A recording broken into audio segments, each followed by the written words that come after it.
Get right to it. Sean Salisbury to break down what we watched yesterday. Let's talk about Dan Campbell. I'm sorry. I can't defend it in any way, shape, or form. Uh, Risk reward, momentum of a game. I just don't understand it. It's baffling to me, Sean. It's just baffling to me. And I understand what he did during the regular season, but that doesn't apply to me in this situation that I watched yesterday. I just don't get it. I just don't understand it. All right, Grant, you got two guys sitting in the middle of the fairway. One's up by a stroke, and you're both on 18 or 17, either one, and you're 270 yards away, and you got a 3-wood in your hand. And those guys can get there, but man, there's trouble on the right, water on the left, green. There's a run in there if you want to run it in, you can, but you'd have to hit your best shot. Yet if you lay up, now, if you're 200 yards away and you lay up, you're a pussy, okay? But you're right. We've seen that before too. But in that stage, I got to hit the perfect shot, hit the good shot, and then take your lob wedge in there, spin it to 3 feet, make birdie, and let's tie the thing, okay? And if you all of a sudden makes birdie too, well, damn, I got the 18th hole. We'll see what happens. You got to give yourself a chance. And I love Dan Campbell. I think the story is great. But I'm fascinated with saying, well, that's what they've been doing all year. Yeah, well, what if you've been winning with hitting all year and all of a sudden you're not hitting well? Then you need one of your third starter to shut down the other team's hitting to get you to another chance to get to the World Series. I can't. I can defend Dan as a man and as a coach. I love him. But people make bad decisions. They make bad decisions under pressure. That may have worked all year long, but in single elimination football against a really good 49ers team that you had on the ropes in the first half, and now you're scrambling on. The game was a 3-point game. You tie it up. You just do it. I actually thought the call at the end of the game was wrong too. I agree. When it was 4th and 4 at the 4-yard line, and that's so far to go at the quarter-yard line. I get it, but 4, he should have kicked there, not wasted time, then kicked the onside kick. Because by going for it, if Goff doesn't make that throw and Reynolds the catch, then you're still 2 scores down and you lose no matter what. It made listen, I understand the gut feeling and analytics and how both come together, but there comes a point in time, the smart football, you're asked one thing, in my opinion, on game day. Put your team in the best position to win. And as much as I love Dan Campbell, that was not the decision. And I love that he steps up and says, I made a decision. I'm going to have to deal with all the backlash. I get it. But that was the wrong decision. It would be the same as if on 3rd and 3, there was a wide open guy in the flat, and the quarterback stared right at him and had him and decided to throw it versus 3 guys deep and hope that it was a completion. Dan's smarter than that. He went with too much. I'm for the players. This is what we've done all year. Week 3 doesn't mean a hill of beans in an elimination game to go to Super Bowl. Sometimes you got to adapt and adjust. I love Dan. This was the wrong decision, and you can defend it all you want, but you're going to be defending the wrong decision. You got to take those points, no doubt. Sean, what has happened to the San Francisco defense? The Packers moved the ball up and down the field on them. The Lions moved the ball up and down the field on them. How would they – I mean, that's not the defense I watched in the regular season. They can't stop anybody, Sean. If I told you in August that the better defense down the stretch and most of the year was going to be, even the last 6 weeks, was going to be the Kansas City Chiefs, I would say no way. Yeah, exactly. And then truth, getting to them, what they're about to face, the Kansas City Chiefs defense – I know Mahomes is the outlier in anything you do. The guy is just a different cat. Their defense is the big reason why they're here. And the last 3, especially the last 2 weeks, but the last 3 weeks, the last 2, that defense has proven that they're going to shut your ass down. They put a head on you, man. Down and then you give Mahomes a chance. So this is the best defense, in my opinion, Mahomes has ever had in Kansas City. From Jones, and guys are elevating. And getting back to San Francisco, I think their front, we overrated him. I mean, Fred Warner's great. Bosa's great. I need more out of Chase Young. I got to have more. They should be devastating up front. If you do what you did the first half against Detroit, Kansas City is going to you'll be eating extra snacks and be drinking and talking about the commercials at halftime, because they won't come back from 30 down or 24 down or 17 down against Mahomes' team. They have got to get better, because you're facing the best quarterback in the world right now. And their defense is primed and ready for it. I think we're in for a hell of a game. But the weakness – now think about this. Guess what the weakness is of the 49ers?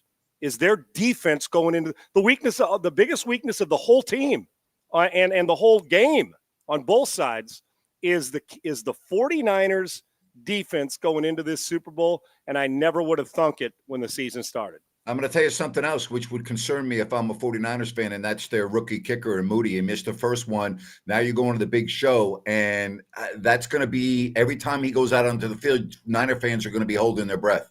Yeah, and it's probably going to be a field goal game. If both play their best, we're in for a fourth quarter game, and Purdy showed some guts, and it's about time. I love how he's in the Super Bowl, right? Isn't Brock Purdy going to be your starting quarterback for everyone out there? I'm just checking. He's starting in the Super Bowl, right? To my knowledge, he is, and he was in the NFC Championship game and had to leave because of an injury last year. So that's his first 2 years in the league.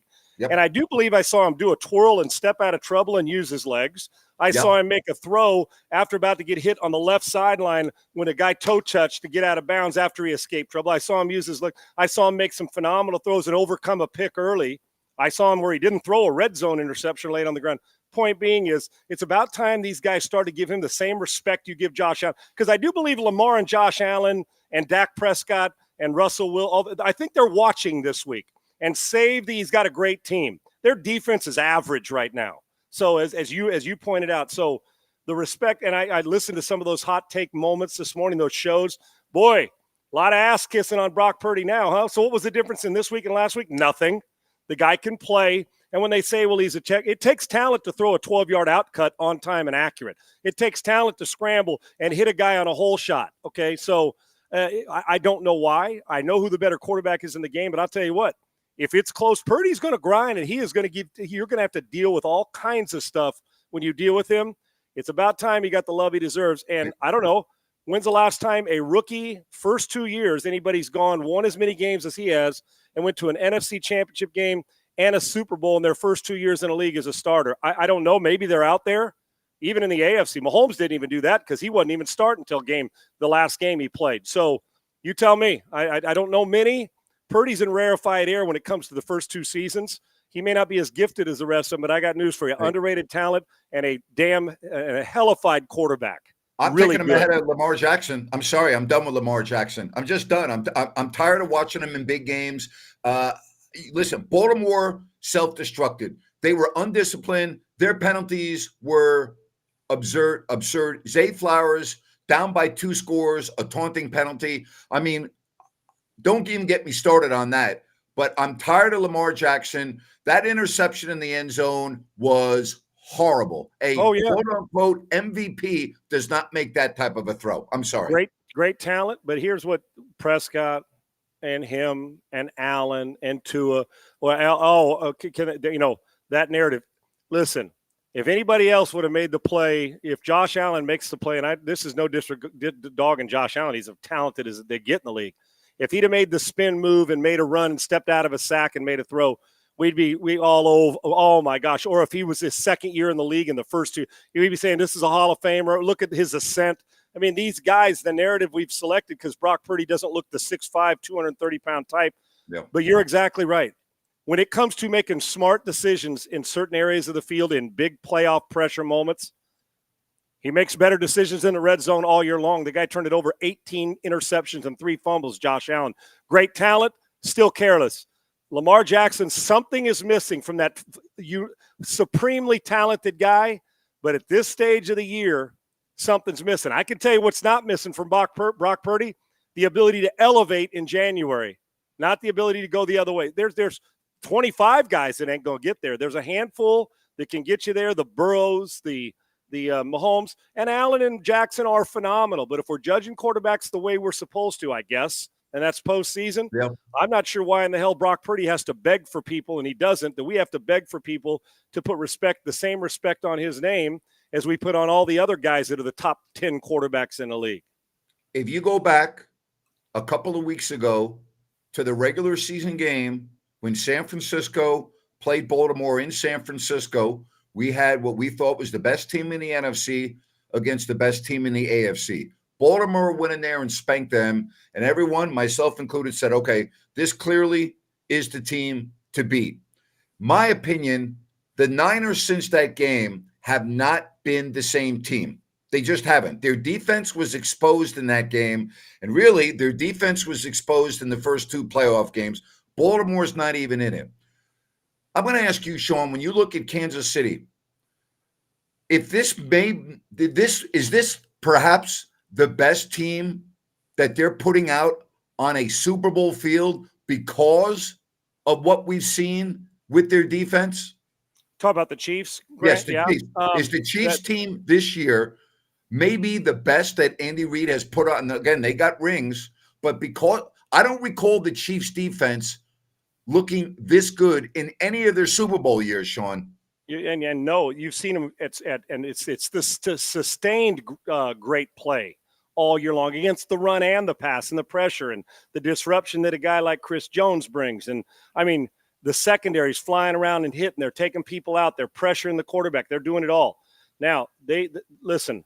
Yes, Grant. Now it's not the most talented team they've been on especially on offense. They've had a lot. You know, with Tyreek Hill and guys have come and gone offensively. But what it tells me is that the best in-game adaptive, the guy who adapts as well as Andy Reid finds ways with his team. Just kind of like Belichick did when one year it was Jabbar Gaffney, the next year it's Randy Moss, then we go to the Chris Hogan. I mean, and Mahomes proved this year, while he's still got Kelsey, he's had Rice has become one of their best offensive receivers. He hasn't had, Valdez Scantling. He hasn't had that, oh my gosh, perimeter guy not named Kelsey. But Yeah. Pacheco has stepped up. Their running game's as physical as it's been in the Super Bowl era for Mahomes. Their defense is by far sustained better because against the run and the pass, they're physical in both. And they, quite frankly, Baltimore looked like a finesse team yesterday. They were not as physical as we're used to seeing in a playoff game. But Kansas City's defense, the reason it's the best team is they're no longer relying. He goes 30 of 39 for what, 247 or 250, which tells me Mahomes has even adapted. He doesn't have to make the spectacular play to have a spectacular day. 30 of 39. So, yes, when you take defense into the offense was so good, defense give up 28 or 30, and they're still going to win. Now, that defense now can hold you down, put you in position to win, and then you got the greatest closer in sports right now in Patrick Mahomes. So, yeah, Grant, I would say not the most talented offensive team, but overall, as far as complete, I kind of like this team because they've had to win a bunch of different ways. And to me, that matters because they're going to have to win a different way against the 49ers as well because you're facing a running back that is by far, in my opinion, the best runner, all-around running back in the league in Christian McCaffrey. This is going to be a major test for the Chiefs as well. I think their defense is up to it. The 49ers defense has got to show up, or it won't matter what Brock Purdy does in the game. When I look at the Baltimore Ravens, who do I put the blame on for their undisciplined play throughout the entire four quarters? I'm talking about bad penalty after bad penalty after bad penalty, the taunting penalty. Do I put that on the shoulders of John Harbaugh? Where does the blame go there, Sean? I think that, I never ever say it. If I'm on a field, Grant, and know that I got a good coach, and all of a sudden somebody does something, my emotions get the best of me. That's not Denny Green's fault, unless five guys have done every week. We're getting personal foul and conduct. Okay. Once in a while it happens, and I'm not making excuses for them. I like teams that play with emotion, but like anything else, you ask your team to do, jumping off sides, making clutch plays. You ask your coaching staff to prepare and be poised. When something like that happens, you take the emotion, you take frustration, and then sitting in the middle there is pressure. And when they all come together, sometimes you do some shit that it's like anything when you're arguing with a buddy or you get a disagreement with a girlfriend or a wife, and you say, "Why'd I say that?" You know damn well why'd I drop that F-bomb? And then the next day you're probably, but now the word's already been said. Well, damage done.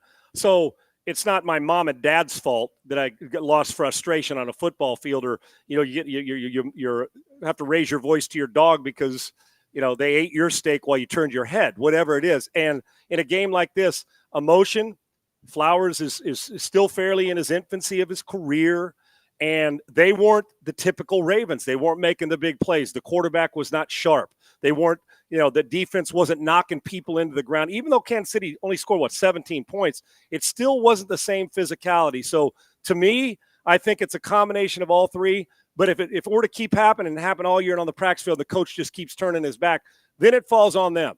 For instance, if you penalized 15 times a game and it happens every week, that's on the coaching staff for allowing those things to happen on the practice field. I think one emotional dumb, and you got to be poised penalty, I don't put that on John Harbaugh, but I do put the whole thing on not only the coaching staff. Todd Monken, who I love, I didn't think he called a good game yesterday. And that's not like him. He's called great games all year long. Grant, they ran it 6 times with running backs. They ran it 16 times, and they're the best running team in the league, and they were no more than 10 points down at any point. They were a touchdown. So why get out of that? That'd be like giving me to Kansas City and saying, I got the best quarterback in the world, but let's only throw it 9 times, and then you end up losing. Why would you do that? So I was and you know what? Don't kid yourself. Pressure hits those guys too, coaches. So to me, it was a combination of it all, but maybe I'm old school. When there's a mistake that I do that's controlled mistake, you got to control what you can control. If I fuck that up, that's not on Denny Green or John Harbaugh or Andy Reid. That's on me, and I got to be better. You got to be more poised under pressure, and you got to be able to lead in chaos. And Baltimore did not do that, and neither did the Lions the second half of the football game. If you're Zay Flowers, I don't know how you walk into the locker room after the game, after his awful taunting penalty and then fumble – and then cutting his finger on the sideline. But I don't know how you walk into the locker room and look at your guys in the eye. I really don't. You know what happens, Grant, is just a smidge of this is most of on the teams I've seen. If the penalty and or the taunting and or the mistake comes from lack of effort and the teammates know you didn't prepare during the week, then you lose respect like that. It takes forever to get it back. And like I said, I'm not defending. I thought it was ridiculous. Now I think we could referees, hey guys, come on, not now. We'll get you like you would in a big game. Separate. If it happens again, I'm going to get you. But you just can't do what they do because it's a rule. You got to abide by it. But for me, players will forgive quick. Grant, you want to know why? He's been a big part of their team. It was a hustle play that in truth, the defensive play the Chiefs made at the half-yard line was phenomenal to punch the ball out, but he still got to secure it. So it was a physical error on that one, right? They happen. Yep. Guys throw interceptions. I understand. But on the mental thing that cost him, you take him aside, you put your arm around him, you give him tough love. You'd be amazed that the players usually forgive the guy quicker than fans than anybody else does. But I think because it was frustration and he was playing hard and the emotion got in the way that's happened to all of us, it wasn't a lazy penalty or a lazy fumble. It's like, dude, what are you doing 5 yards from the goal line celebrating and a guy strips it out of your hand? You know, one of those, Grant? That's when you say, come on, man, you cost us. That was selfish bullshit play. The penalty was, the fumble was, and it was physical. They'll get over it. I mean, they'll let him back into that fray sooner than later. All right, so going into the playoffs, we all thought that Baltimore had the best defense in the league. We saw Travis Kelce have an absolute field day. Yeah. The 49ers were unable to contain a rookie tight end for the Detroit Lions. Why would I think that the 49ers are going to be able to stop? Stop's not the right word. Nobody's been able to stop. Why would I think that the Niners defense is going to be able to contain the Chiefs' best weapon, Travis Kelce? You shouldn't. The way they're going to have to combat that is have such tremendous push and wrecking the game like a Bosa, where he just has one of those days where you're in the backfield and forcing Mahomes to not be able to get him in that rhythm where he pushes up, settles, runs an out cut, runs a zone read option, runs the pump bender down the middle of the field where they're throwing it in rhythm. And yet even on the scramble play, he makes it, and Kelsey's making diving catches. Listen, when you got a guy that good, sometimes it's okay. Jordan's getting his. I can't let Pippen get 30. So if you're going to do that, you got to make sure Pacheco also doesn't run for $120, and then all of a sudden Rice doesn't come out and take 8 catches for 145 yards. Listen, what I don't get, Grant, is that always going in minus the quarterback, get to the other 10 players on any team. I can't let your best guy beat me. And Kelce did that yesterday. And for a team as physical as Baltimore, hell, I get to a point where I got to, during the week of preparation, now they get 2 weeks. I am never, and when I say never, I'm talking about never, motion or not, I am never giving him a free run off the line of scrimmage. I'm not allowing him space. If I got a clutch, grab, tackle, maul, like even on, they stick 2 guys out on the gunner on the punt team, or they maul him, push him into the side. If I got to line up linebacker and a defensive end and grab him on his way out and hope they don't get it, I'll have to do it. But to give him free reign and then hope you can stop him during the route, once he's off the ball, you're screwed. You better hope it's pass rush, or he's going to win. And if he takes over that game and they're more than one dimension and they've got other things going on running it, it's going to be a tough task for the 49ers. But I got to put my most physical, best linebacker in a position to maul him off the ball And then they'll motion him, and I get that. But you got to do everything you can not to give him a free run. I see it every year, and it's baffling to me. I look at this game very simple. Patrick Mahomes is the quarterback for the one team, and I think that the coaching staff of the Chiefs has a big advantage over the 49ers coaching staff. And for that reason, I'm already picking Kansas City to win this game. I don't see, as much as I had the 49ers getting to this point, and boy, would I love to see it. And I know we all have Chiefs fatigue. I hope we're enjoying just how good Mahomes, he's just better than everybody else. He just is. I hope we really are, even if from Taylor Swift and Kelsey and all the commercials and Mahomes. I hope we're enjoying this because Andy Reid is still the easiest guy in the world to root for. But if you're just talking about straight business, it is not good business to buy high and sell low. It's not good business to bet against Patrick Mahomes, regardless of how good Purdy is and McCaffrey. That dude, if it's within striking distance, you better distance yourself and stay on the gas pedal. But, yeah, I get why you wouldn't. I will not bet against him, although I'm picking the 49ers to win because I can't go away from my August pick. Yep. I can adjust and say they're going to have to play better than they have at times. But Mahomes is Mahomes. And I tell you two things you got to have. You got to be physical, and you got to be physical, and you got to have great quarterback play in February. The Chiefs right now have both of those. The question is, do the 49ers have both? And I'm referring to the front seven and the defense. Final thing, will Jim Harbaugh turn the Chargers around? Yeah, he's going to. I'll tell you one reason why, Grant, we can start here. Instead of we talk about, you don't have to worry about preparation. And I mean this affectionately. Jim's a goofy bastard because he does all the fun stuff and wears the pants. He'll go out there with his batting gloves on or his catchy gloves on, throwing and catching. But he'll have them prepared. He'll never, ever, just like John. John's always got his team prepared. Yeah. That Harbaugh, they'll competitive. Their toughness will improve. They will. You are going to run the football if you're a Jim Harbaugh coach football team, and he will take Herbert to another level. And the main thing that I was going to start with is that he's not going to screw up in-game decisions like Brandon Staley did, or like, unfortunately, we saw Dan do last night. He may make one or two of them, but Jim has a pretty good feel for that. They've already improved and are a better team on the leadership and just the quality of decisions they make on Sundays, and Jim hasn't even coached them up yet. Good stuff, Sean. Appreciate you. Look forward to talking to you, brother. Hang in there, and I can't wait for 2 weeks. Now we get all this hype for 2 weeks to talk about it, and we'll be spent when the time comes. I can't wait for the game. All right, Thanks, take care. All See you, buddy. All right, the Kings and the Grizzlies coming up tonight. Ryan at Sacktown will have the pregame show. Is anyone playing for the Grizzlies? Are they able to find 5 guys to play in this game? I just saw the injury report. I'm like, oh my goodness, and they played last night. Grant, it might be easier to name who was playing in tonight's game. Jaren Jackson, that's the name you need to know for Memphis tonight, and a bunch of young guys that are going to be looking to make their mark on a game, and they get an opportunity. So it's going to be talent versus heart tonight. I don't know if I've ever seen a road trip where one team gets as many breaks as the Kings are getting. Do you know that when they play Indiana, the Pacers are in New York playing the Knicks the night before? I mean, look at all of the teams they're playing where they're in the city waiting for them. That's unbelievable to me. Unbelievable. It happened in Dallas. It's happening tonight. It's going to happen in Indiana. It's unbelievable to me. You don't take advantage of it. Yeah. Great point, Apes. And, we talk about this being a really long road trip and who puts together that long of a trip. Well, hey, look at this. Maybe we should be thanking them getting teams like this. It reminds me, Grant, of the team coming out of the All-Star break last year, getting that break on that road trip, getting that run, which really ignited the second half for them.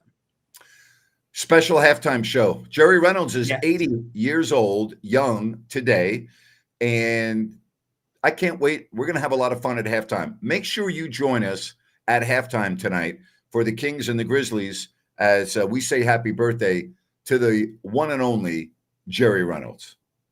Yes, indeed. And do us a favor, go to YouTube. If for whatever reason you don't see us on Twitter, we will post the YouTube link. Get in there and come to Jerry's birthday party at halftime. And of course, there's a way the Kings can lose because they've done it many times before when a team doesn't have a lot of guys playing. But I would say one thing about Memphis, and we saw it last night. Regardless of who's on the floor, this young group plays very hard for their coach. They're not going to just roll over and let you come in and spank them. They've actually done pretty well despite not having their stars, except for Jaren Jackson. Hey, they've won 3 of 4, Grant. That's pretty darn good for this young team. But, it's going to come down again to the talent skills. Sabonis leading the league in rebounds per game at 12.7. Last game against Memphis, he had 21 or just over 21 rebounds. So tonight, I expect a big night from him on the boards. I think that's where the Kings dominate. All right. Well, Ryan will have the pregame show, and again, halftime show with the birthday boy, postgame show, the Kings and the Memphis Grizzlies. Then it's to Miami. Then you have Indiana, and the next night, Chicago. We got a lot going on. So I'm looking forward to talking to the birthday boy coming up at halftime. Can't wait, Nabe. It's going to be a blast. All right, bud. Thanks very much. Appreciate you. And everyone else, thanks for joining us right here. Ryan with the pregame show coming up at 4:30. So long.